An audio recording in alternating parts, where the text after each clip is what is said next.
नमस्कार। आप सभी का स्वागत है मेरे YouTube channel Rishabh gold palace में। देखिए, मार्केट में गोल्ड के रेट्स को लेकर बहुत अनसर्टेनिटी है और सोने की कीमतों में जो उतार चढ़ाव आते हैं उसके बारे में समझना जरूरी है। उतार चढ़ाव कई आर्थिक रीजन है, राजनीतिक रीजन है, मौसमी कारणों से होता है। आइए जानते हैं कि सोने की कीमतों में कम या ज्यादा क्यों होता है, क्या रीजन है।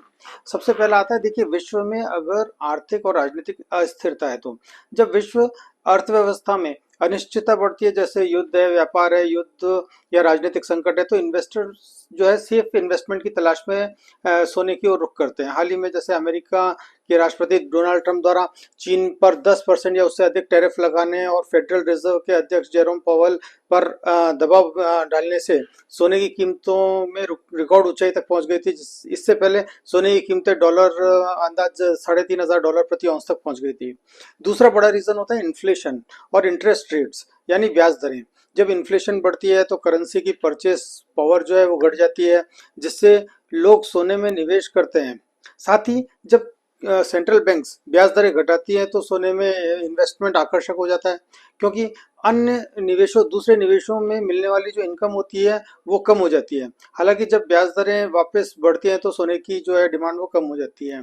तीसरा रीजन है, देखिए, अमेरिकी जो डॉलर की स्थिति है। सोने की कीमतें जितनी भी होती हैं वो अमेरिकी डॉलर के मुकाबले कमजोर होने पर बढ़ती हैं। जब डॉलर कमजोर होता है तो सोना या अन्य करेंसियों में सस्ता हो जाता है, जिससे अंतर्राष्ट्रीय जो इंटरनेशनल जो इन्वेस्टर्स है उनकी मांग बढ़ती है। हाल ही में डॉलर में गिरावट के कारण सोने की कीमतों में काफी उछाल आया था।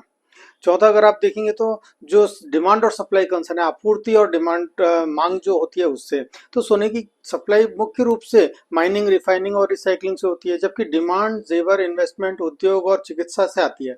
जब डिमांड सप्लाई से अधिक होती है तो कीमतें बढ़ती है। भारत जैसे देशों में त्योहारों पर, फेस्टिवल्स पर, शादियों के मौसम में मांग बढ़ने से कीमतों में वृद्धि होती है। पांचवी बड़ी चीज है सेंट्रल बैंक्स की नीतियां। विश्व के सेंट्रल बैंक्स जब सोने की खरीदारी बढ़ाते हैं तो बाजार में सोने की मांग बढ़ती है, जिससे कीमतें ऊपर जाती है। हाल ही में आपने देखा है कि कई सेंट्रल बैंक्स के ने अपने सोने के भंडार बढ़ाए हैं, जिससे कीमतों पर असर पड़ा है। सिक्स्थ और बहुत इंपॉर्टेंट चीज है, इंडियन मार्केट्स के हिसाब से जो यहाँ का मौसम है उसका जो प्रभाव पड़ता है वो भारत में जो रूरल एरियाज हैं उसमें मानसून का असर सोने की मांग पर पड़ता है। अच्छे मानसून में किसान सोने की खरीदारी करते हैं, जबकि सूखे में वे सोने को बेचते हैं।